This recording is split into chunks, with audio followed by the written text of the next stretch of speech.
Alright, welcome back to the channel. Warhammer Man back in the studio, and we got a mic drop moment. Games Workshop actually addressed the most recent leak. Let's take a look, because we know we've got some more Astra Militarum on the horizon. Some nice looking models, and here is a deep dive. So, Astra Militarum alert, new units cited and classic kits reimagined. Make sure to like and subscribe for this content if you enjoy yourself today.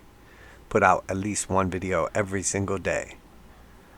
Greetings, guardsmen. As you know, communications across vast galactic distances is complex, and the work of faithless traders can lead to pictorial intelligence of substandard quality ending up in your dutiful hands. Fortunately, we stand ready to address the oversight.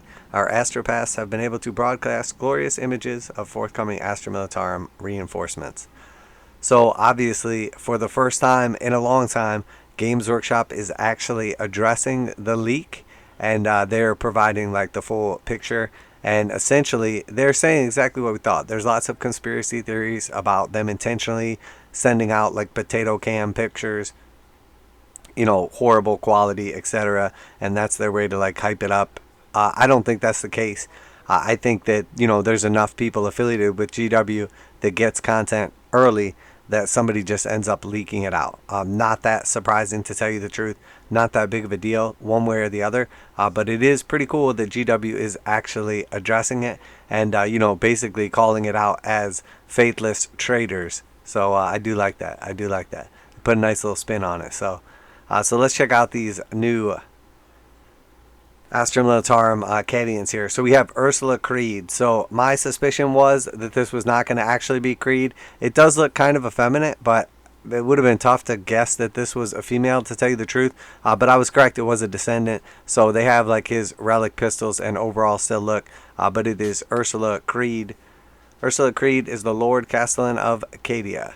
And we dare any of you to tell her that she can't hold the post simply because Abaddon destroyed the entire planet. Creed follows in her father's footsteps, so it is her father then.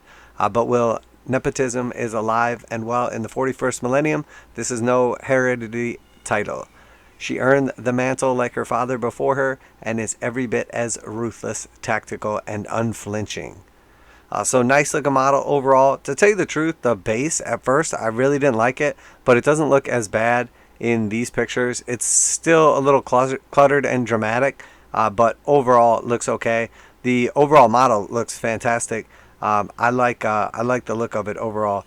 To tell you the truth, wait, could that be her father's battered old greatcoat? But wasn't he wearing that when Cadia fell? I do like with the helmet. I think she looks much better with the helmet on. Pretty cool though. It is cool that it's a battered old cloak.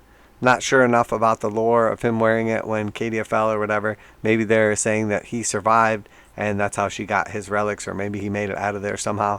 But overall, the big standard piece is pretty awesome, obviously. You know, and then she has the cool little, you know, staff of power command rod.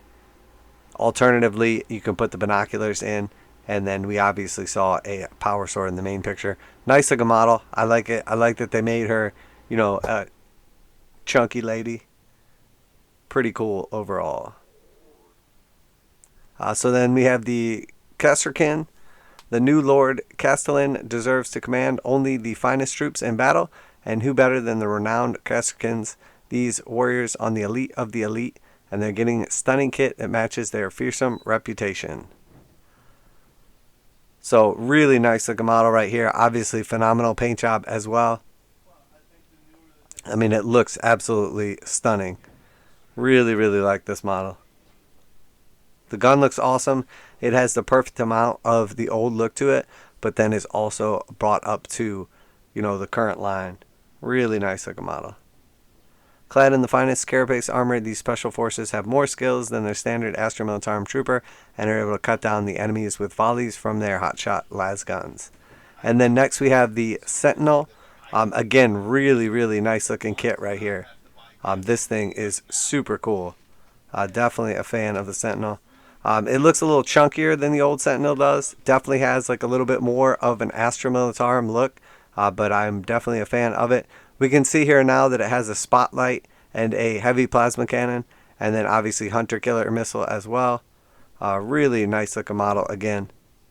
Definitely a fan of this. Finally, there's an incredible new take on a classic kit, the Sentinel. These agile walker vehicles are superb hunter-killers and can be equipped with a variety of weaponry and wargear that enables them to deal with any foe, from blasting apart a tide of frenzied cultists to bringing down Xenos monstrosities. And so here we can see the side. It's got a decent amount of like right angles to it, but has a little bit more of a rounded look. I do like the intake vent. The exhaust looks good. It's got some extra storage containers. We can see here, I'm not sure exactly what this is, but then we have the flamer as well. And then this looks pretty new, maybe some sort of like multiple rocket pod. And then we've obviously seen some of the other weapons on here. I'm assuming all options will be available. The new miniature can be assembled as an armored sentinel, or if you prefer to feel the wind in your hair as you slay the enemies of the God Emperor, a lightweight scout sentinel. That's just a taste of the reinforcements that are on the way for the Astra Militarum, and the release is a little way off yet. A few more armies will have their time to shine before these kits drop into the fight. But while the hammer of the Emperor is ponderous, it is also mighty. The mobilization will be far more than a scouting force. So again, really, really nice. We see a bunch of new models here. They have talked about a bunch of them, and then we can see a couple things in the picture that we can't quite make out yet. Really, really liking them overall. It looks like this is basically the Kasrkins squad or Kasrkins squad right here. Maybe about like 8 or 10 of them. We see a new commissar in the background here. We see obviously Ursula Creed and a sentinel here. And then we can see the alternate sentinel. This one has the scout look to it. It's got like the open cockpit. And then it looks like we have some either new Cadians or possibly like veterans, maybe heavy weapon team and HQ squad right here. Really, really nice looking models. Can't wait to see more of them, but absolutely stunning. Definitely a big fan, and definitely excited for Astra Militarum. So let me know what you think down below. If you haven't subscribed yet, make sure to like and subscribe. Share it with your friends if you're into reactions, reviews, news from Warhammer 40,000, Kill Team, Necromunda, Age of Sigmar, Warcry, you know, even a little Horus Heresy. And then obviously, if you're into painting, modeling, or conversion tutorials, make sure you check out the playlist, as we have plenty of those as well. So that's it for today, Warhammer Man Studios. I'm Warhammer Man, and I'm out of here.